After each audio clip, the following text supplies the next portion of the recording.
venit pe canalul meu de YouTube. Astăzi o să facem prezența la Eplar. Dacă nu v-ați abonat încă, vă rog să vă abonați și să nu uitați să apăsați pe clopoțel. Și în fața dumneavoastră aveți acum un fluture german, este o femeie care cu ea am câștigat 2 concursuri și are 6 luni și...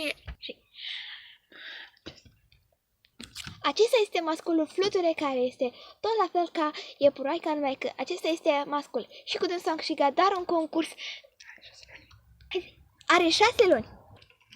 Iar acesta este un hicol foarte frumos, este tot femelă și are tot 6 luni și cu ea am câștigat tot 2 concursuri.